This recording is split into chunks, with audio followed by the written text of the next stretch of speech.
Great. So I'd like to speak about the implications in history of Islam's orientation towards success. Remember that being rightly guided is meant to cause success in this life and the next. And the call to prayer actually says, you know, come to prayer, come to success, come to success. Islam promises success. And you would have thought for the first thousand years that in many ways it was extraordinarily successful in that. Islamic military expansion spread across the Mediterranean into Africa, South Asia, Southeast Asia, good chunks of Europe, what is now Spain and Portugal, Central Asia as well. And the subjugation of huge Christian populations was part of that success. There were traditionally 5 major centres of Christianity in the first few centuries. There was Rome, Constantinople, Antioch, Jerusalem and Alexandria. And 4 out of those 5, 3 were conquered quickly. The 4th, in the 15th century, Constantinople, Rome is still to fall. And this success message was self-validating. The Qu'ran says that Islam will triumph over all other religions. It calls on believers to command right conduct, to forbid what's wrong, and its success validated that. But then from about 1500 onwards, its borders began to contract. And I don't think few of us realise how extensive was the loss that Islam experienced from about 1500 on. And it was basically caused by the rise of Europe. So I'll give you some examples. The Portuguese conquered Oman in 1507 and occupied it for 150 years. They conquered Goa in 1510. They liberated Christian Ethiopia in 1543, or at least Portuguese soldiers helped Christian Ethiopia to liberate itself from what had been an absolutely devastating Islamic conquest. There was a glut on the slave market all the way to India after Ethiopia was conquered in the previous century. Actually, it's amazing that Ethiopia remained Christian and independent of Islam for almost 1,000 years, even though it was right on the doorstep of Arabia. But it was Portuguese that provided the weapons that enabled the Christians to be liberated. The Ottomans were defeated at their attempt to conquer Vienna in 1683. And then after that, Hungary and Transylvania and a number of Eastern Europe regions were progressively liberated from Ottoman rule. Napoleon conquered Egypt in 1798. For centuries, the Barbary states in North Africa had been conducting slaving raids against southern Europe. It's estimated that more than 1 million Europeans were sold into slavery by the Barbary states in North Africa. When the Americans found that some of their ships' crews were being captured and sold as slaves, they ended up sending in the Marines. They still sing about in their anthem, "From the halls of Montezuma to the shores of Tripoli." In fact, for a period until the Americans went in, they were paying 10% of their annual revenue to the Barbary states to prevent their shipping from being interrupted by the Barbary pirates. The power of the Barbary states to conduct slaving raids against Europe was broken after that. A long series of defeats for the Ottomans took place in Russian-Turkish wars stretching across 400 years and culminating in the 1877-78 Russian-Turkish War, which led to the independence of Romania, Serbia, Montenegro and Bulgaria from Islamic rule. British suppression of the vast slave trade of the Omani Sultanate took place from the 1820s to 1870s. This was the Oman Sultanate based in Zanzibar. The Muslim principalities in Southeast Asia were overthrown by the Portuguese, Spanish, Dutch and English between 1511 through to 1904. The final destruction of Muslim rule over the Hindus was ended at the hands of the British in 1857.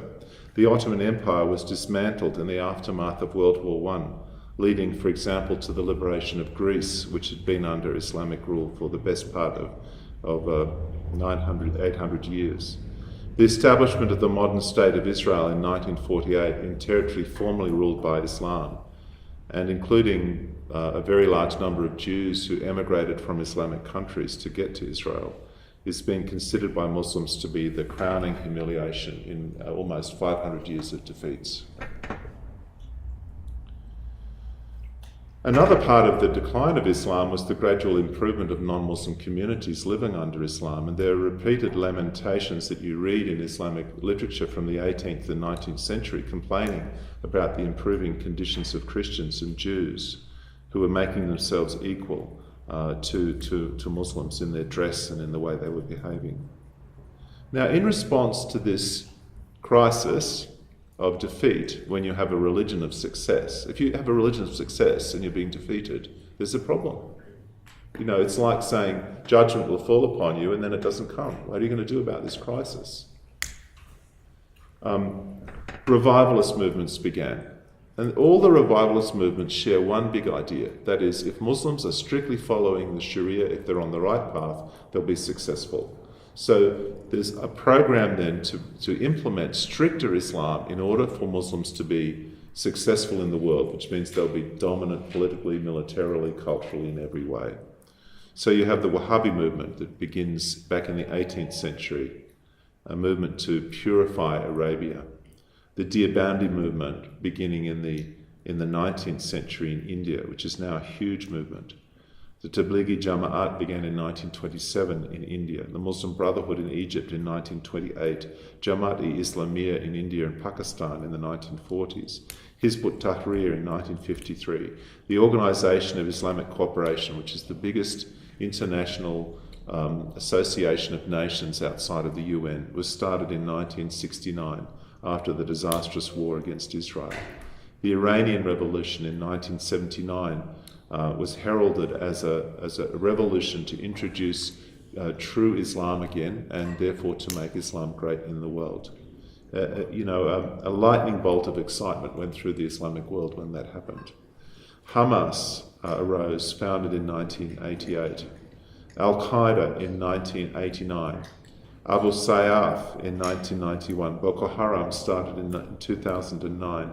The Islamic State in 2006. Every single one of these groups has as a belief that if strict Islam is implemented, Muslims will be dominant and successful in the world again.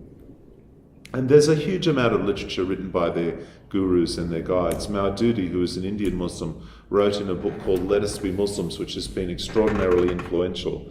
He said, whoever you are, in whichever country you live, you must strive to change the wrong basis of government and seize all powers to rule and make laws. You should seize the power from those who do not fear God. The name of this striving is jihad.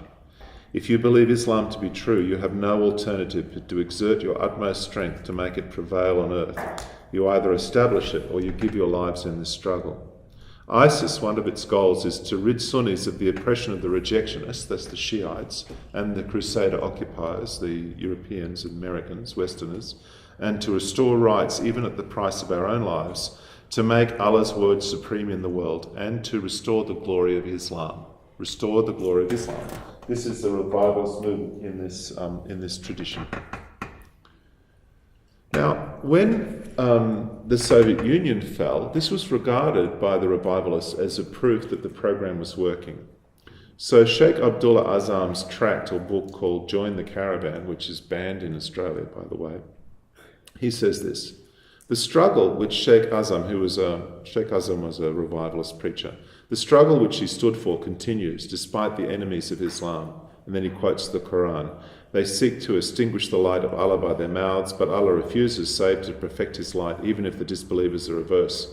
It's he who has sent his messenger with the guidance and the true religion, in order that he may make it prevail over all religions, even if the pagans are averse.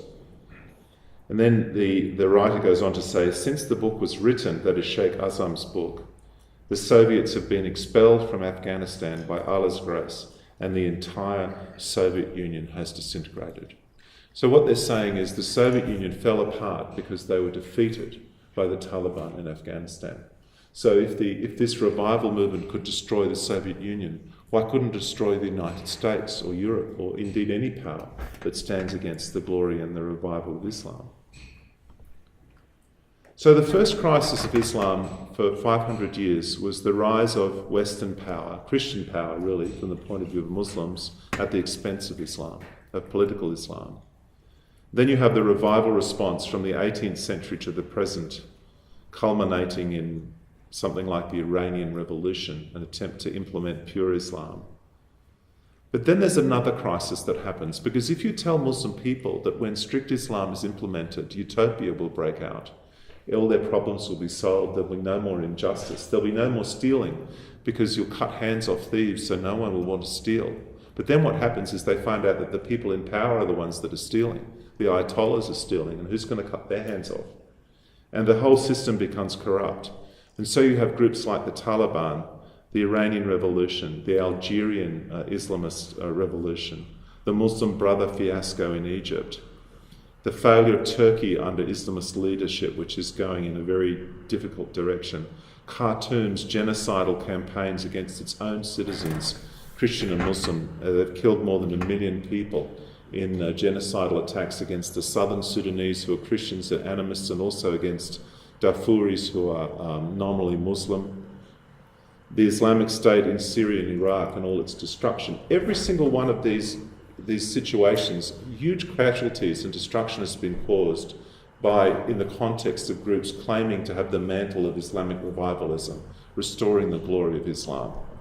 And then you have the problem of economic failure and the demographic bubble. Vast numbers of young people without a future and without hope, like the young man in Tunisia who burned himself alive when his fruit stall was taken away because he had no hope, triggering off the so-called Arab Spring. And not only that, but oil prices dropped, so even the oil states are struggling. So what do you do with that? Well, the first crisis was the Europeans are doing much better than us. The second, so you have the solution, let's be more Islamic. But then when we are more Islamic, it gets worse. Things are terrible. And after a while, someone says, maybe Islam is the problem.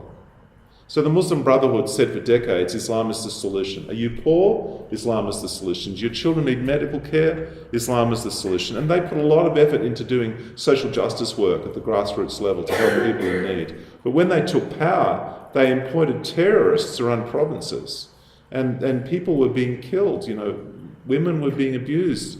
The court system wasn't working. And within a year, the whole people of Egypt were groaning, and they asked the army to take over and to expel the Brotherhood. You can't tell people for decades that Islam is the solution, and then when you get power, cause havoc, and then expect people to still believe that Islam is the solution. I mean, how long can people believe that there's a utopia just round the corner if only pure Islam is implemented?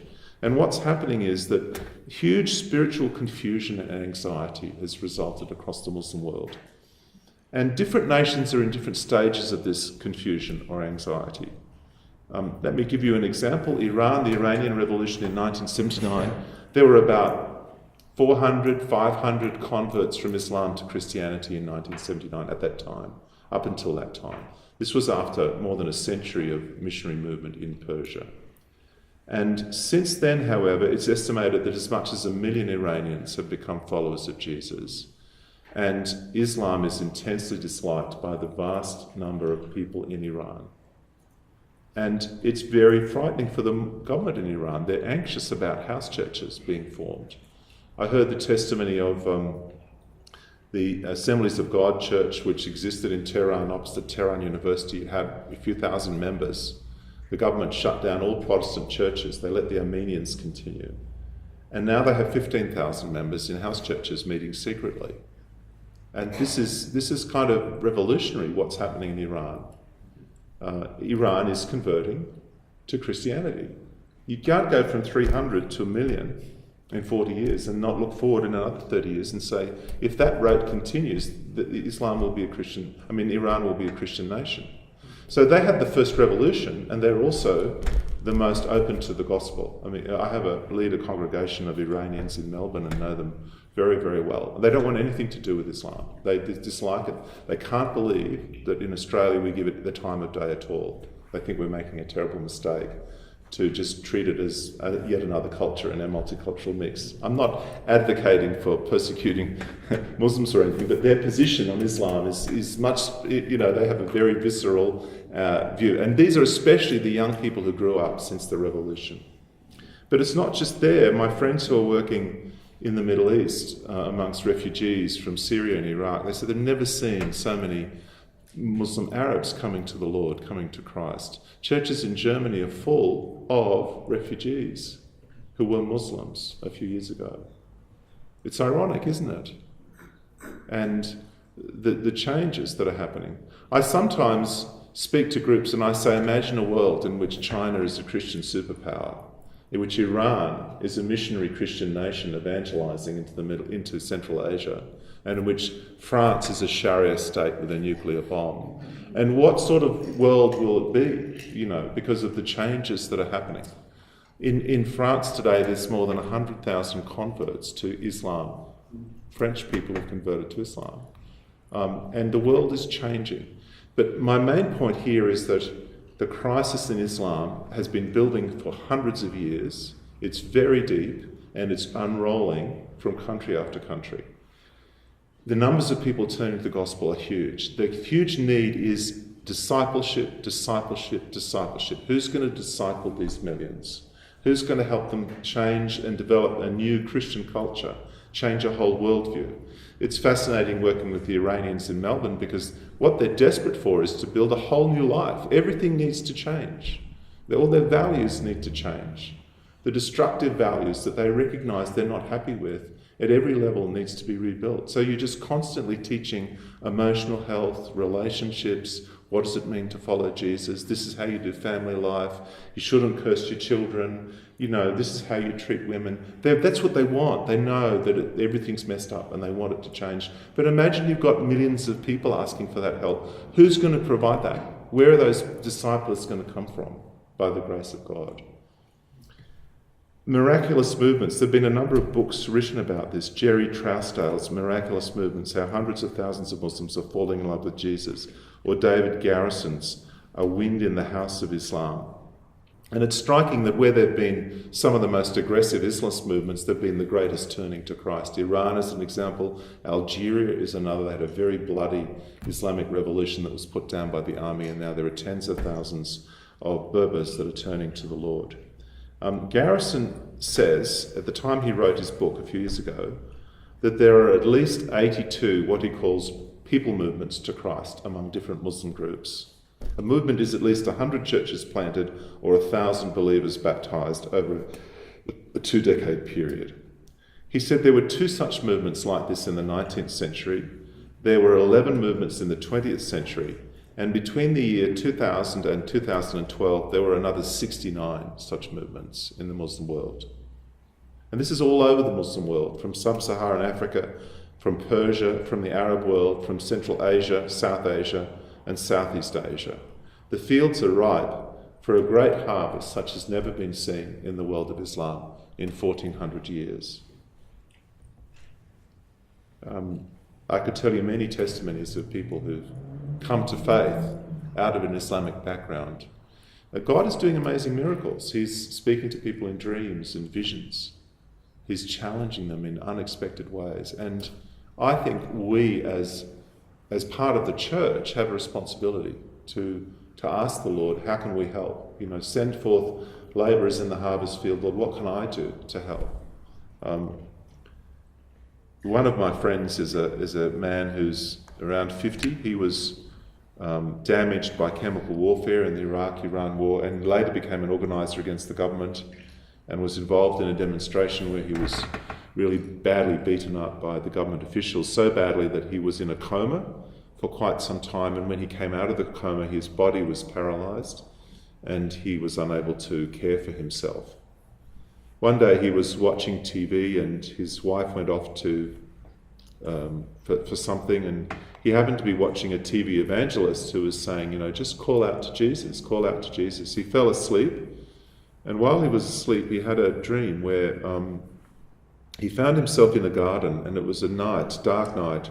A wind was blowing and it was a desolate place in this garden, and as he was sitting there, he saw a light approaching from a distance in his dream. And as the light came near, he realized the light was a person, that there was someone carrying a cross who was being beaten and pushed along by people he identified as Roman soldiers. And as this person came near, he looked straight into my friend's eyes. But my friend could not speak. He didn't have the words. And then the group began to move away. And as they moved away, it began to get very dark again. And he realized he was falling back into darkness. And he cried out the name of Jesus. Jesus, help me. And as he did that, he woke up. And his whole body was hot. And he felt so hot that he reached out his hand to pick up a glass of water, and he realized he could use his arm. And then he got out of bed and started jumping around and shouting. And his neighbours came down and said, "What happened? Which Islamic saint healed you?" And he actually found it quite hard to tell them, because his family is very religious. And he still had problems with the government. And he fled to Australia, where he's seeking asylum and waiting for his case to be resolved. And had the privilege of baptising him. And he said, "I've waited 6 years for this day." And there's so many, many, many stories. People with very broken lives, very broken homes.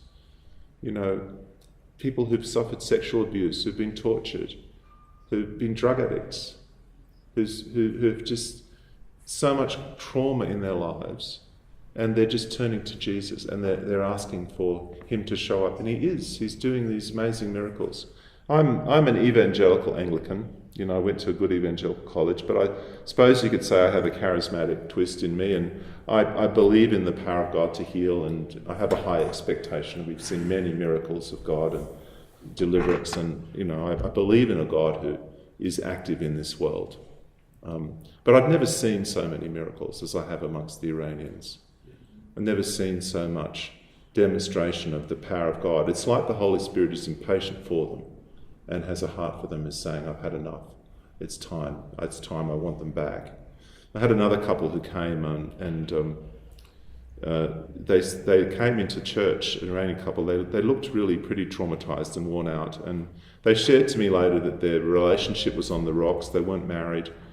And they were in a difficult way. He'd had a bad car accident. He had lots of pieces of steel in his body, holding his body together, a lot of pain.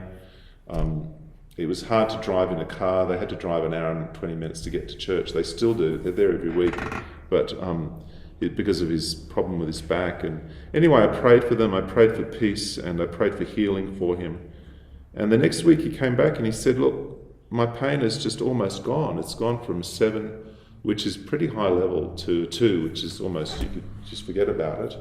And a peace had come into their home and their life, and this kind of trauma that was in their eyes had gone. And we just had a camp recently where I led the whole group of them through prayers renouncing Islam and praying for a breaking of curses and setting free. And they were just so impacted, deeply impacted by that. And they said, "We want to give our lives to the Lord," and it was so funny. And then he said, "Oh, I want to get married now." I said, "Oh, that would be a good idea." He said, "Now that we have faith, I want us to have children. We've got something to live for. We have something that we can pass on." And it's kind of a bit overwhelming how passionate people can be when they're saved radically. But what I'm describing is happening a lot of time in lots and lots and lots of people's lives. But it's important to understand that this is not just happening by accident, that it's the result of a long process that's been happening for centuries. And we are standing at a kind of remarkable place in history at the moment. I want to just step back from this a bit and just make another comment about some things I've shared before throwing it all open for questions. Islam says to Christians, we worship the same God, we share this heritage, you are sort of like us but a bit removed, and come home, basically they say, to your Islam is the true Christianity. And for people doing mission in the Islamic world, this can sometimes be confusing. And my impression of missionaries is that sometimes they can be quite critical of Islam, but sometimes it's almost as though they think Muhammad was a prophet of God. And they can be so kind of pro-Islamic that the boundaries between Christianity and Islam get blurred. And I just want you to be aware of that spectrum. And I actually see that tendency, almost like some people call it Chrislam, of seeing Islam as a kind of just needing a little bit of cleaning up and then it'll be the gospel. To me, that's actually a strong influence of Islamic theology, and it's nothing to do it's nothing to do with love, actually. It's a mistake. It's thinking that you have to love Islam, whereas in fact you should be loving Muslims, and Islam is a burden to Muslims. It's not. It's the key to loving Muslims is not loving Islam. Then when Jesus said love your enemy, he didn't mean love what they stand for, or love the fact that they hate you. He said love them, not their ideas. I think it's because Jesus said love our enemies that in our Western tradition you're allowed to completely disagree with someone without having to punch them in the face.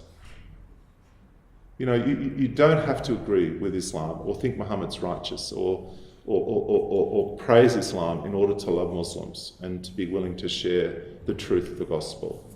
And I spent a number of years living with Muslim people doing my PhD in linguistics. I loved it, had a wonderful time. They were very welcoming to me, very gracious. I was able to talk about my faith. But I also was aware that there were Christians in the village who had relatives killed in attacks in the past, and that churches were burnt, and there was a dark side as well. And that was a history that was part of the theological content of Islam that I didn't want to engage with at the time. But I encourage people to build connections with Muslims, make friends with them, but don't let your worldview, your Christian worldview, be undermined by a teaching that's nothing to do with the gospel. You know, be clear about following who you follow. When I first read all this stuff about Muhammad, I found it very disturbing, and I kind of looked at it with the eyes of a theologian. My job is converting people and messing with their worldview and changing their head. You know, that's what a pastor's supposed to do. You undermine people's worldview, lead them to Jesus, offer them something that's true, and help them to rebuild their lives, okay? And when I read all this material, I thought, if you were actually trying to mould people into the model of the life of Muhammad, this was bad news for the world, you know. And I felt sad about it. But the good thing about all that is that I really understood in a way I'd never fully understood before how revolutionary and amazing the message of Jesus is. Because I'd just grown up with it. I just thought that's how life is, you know, that life is like Jesus. I heard the gospel the earliest since I could hear or read. My parents read the Bible with us when we were kids. In a way, that was my whole world. But when I realised that you could have a completely different world built on completely different principles, and it could produce so much trauma and destruction, I just fell in love with Jesus so much more, and it made me more passionate about Jesus.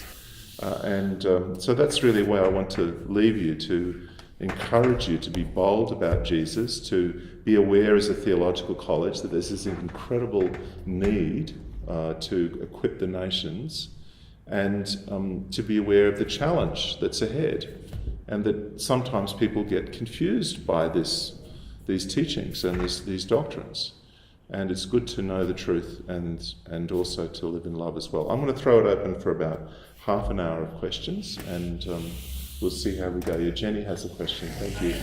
Was he a person, or was he a person's figment of imagination?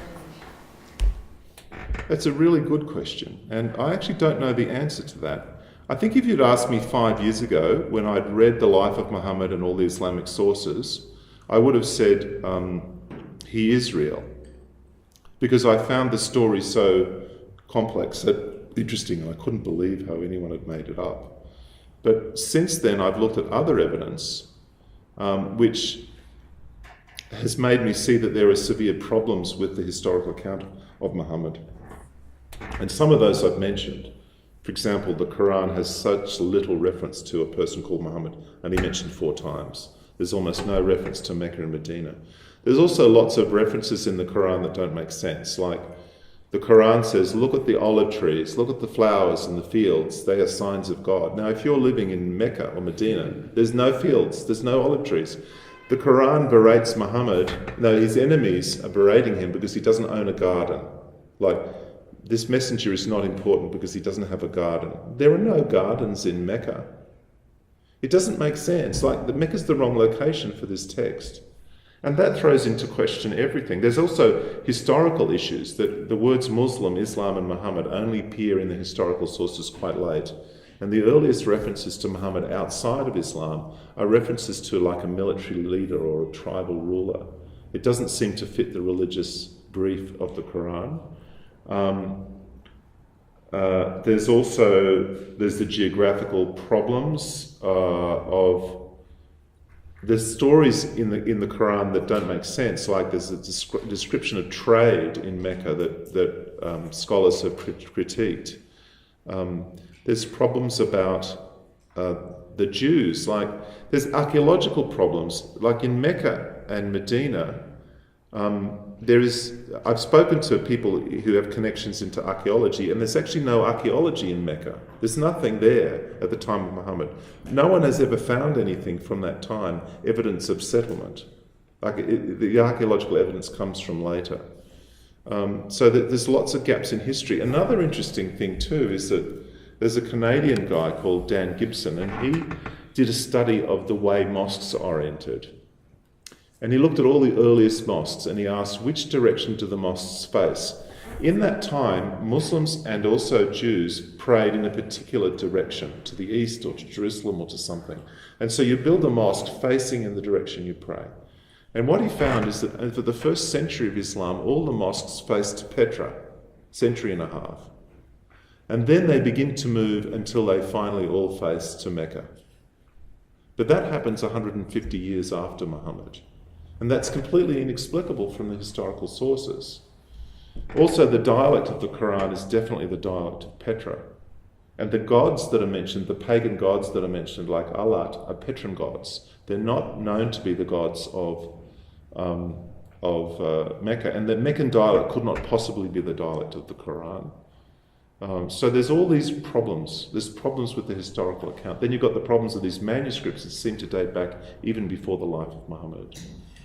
So I've come to whereas before I believed the richness of these accounts didn't make sense. I've now come to think that the Quran actually represents the fruit of a religious movement that existed well before Muhammad, and that somehow these texts were taken up and attached to another figure, an Arab, who was somehow associated with the stories.